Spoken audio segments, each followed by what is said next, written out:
Hello guys, इस video में हम टाटा पावर कंपनी के बारे में बात करने वाले हैं। जैसा कि आप जानते हैं, जो टाटा पावर कंपनी है एक रिन्यूएबल सेक्टर में काम करने वाली कंपनी है और अगर हम इसमें लॉन्ग टर्म के लिए इन्वेस्टमेंट करें तो यह काफ़ी बेनिफिशियल होगा। अगर हम लास्ट 6 मंथ का इसका परफॉर्मेंस देखें तो इसने कोई भी रिटर्न नहीं दिया है। इसमें माइनस में ही रिटर्न दिया है इस कंपनी ने। वहीं 1 ईयर का चार्ट देखें तो इस कंपनी का जो रिटर्न है वो माइनस में है, मतलब कि 1 ईयर में भी इसने कोई भी रिटर्न नहीं दिया। करीब 220 के आसपास यह कंपनी ट्रेड कर रही है बहुत दिनों से और इसी लेवल पर यह कंपनी ट्रेड करती रहती है। और वहीं नेक्स्ट 5 ईयर का देखें तो 5 ईयर में इसने 150% या फिर 154% का जो रिटर्न है वो दिया है। तो यह एक पॉजिटिव रिजल्ट है, लेकिन कोई ख़ास रिजल्ट नहीं है, क्योंकि अगर 5 साल में यहाँ पर आपकी कैपिटल डबल होती है तो आज के समय में इसका कोई मतलब नहीं है, क्योंकि यहाँ पर जो इन्फ्लेशन है वो बहुत ज़्यादा प्रभावित कर रही है इस रिजल्ट को। तो टाटा पावर कंपनी ने अभी तक तो कोई भी जो रिटर्न है वो ठीक ठाक नहीं दिया है। और 1 ईयर पहले अगर किसी ने इन्वेस्टमेंट किया होता तो यहाँ पर हो सकता है कि उसका जो पोर्टफोलियो है वो रेड ही होता।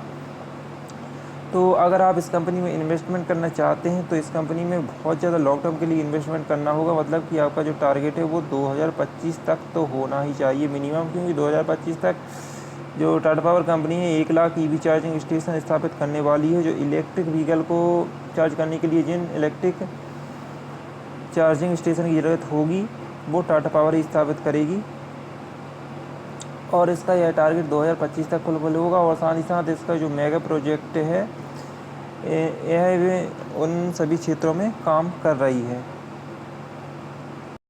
हालांकि इस कंपनी के जो सेल्स है वो मार्च 2023 में काफ़ी ज़्यादा डाउन हो चुका है लास्ट क्वार्टर के कंपैरिजन में। लास्ट क्वार्टर में 14,129 करोड़ था, जो कि अब 12,400 करोड़ के आसपास रह गया है। तो यहाँ पर बहुत ज़्यादा डिक्लाइन देखने को मिला है इसके सेल्स में। और ओपीएम में भी 1% का डाउन ग्रोथ देखने को मिला है। वहीं नेट प्रॉफिट में भी इसी के चलते थोड़ा सा डाउन साइड देखने को मिला है। लेकिन अगर रेगुलरली कंपनी को इम्प्रूव करना है तो यहाँ पर इसका जो मेगा प्रोजेक्ट है वो अभी काम कर रहा है। और साथ ही साथ यहाँ पर हो सकता है कि यहाँ पर जो इसकी सेल्स का डाउन हुई है तो इसमें कोई ज़्यादा इसका इफेक्ट नहीं है। और इसका जो ईपीएस है वो 2.96 से घटकर 2.43 हो चुका है।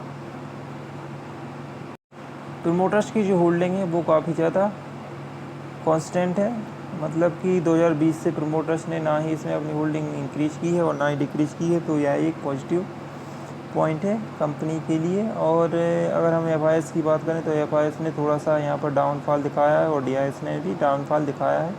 तो यहाँ पर यह कंपनी के लिए एक नेगेटिव पॉइंट है। तो अगर आप इस कंपनी में इन्वेस्टमेंट करना चाहते हैं तो आप 2025 का टारगेट रखें, तभी आपको कुछ अच्छा खासा रिटर्न मिल सकता है। अदरवाइज़ इस कंपनी के अलावा किसी अलग अदर कंपनी में इन्वेस्टमेंट कर सकते हैं। और अगर आप किसी स्प्लिट वाली कंपनी को देख रहे हैं तो यहाँ पर जो राधा गोविंद लिमिटेड कंपनी है वह 1:10 का स्प्लिट दे रही है। उस कंपनी में अगर आप स्प्लिट मतलब इन्वेस्टमेंट करेंगे तो 1:10 का आपको स्प्लिट मिल जाएगा। तो गाइस मिलते हैं अगली वीडियो में, तब तक के लिए गुड बाय।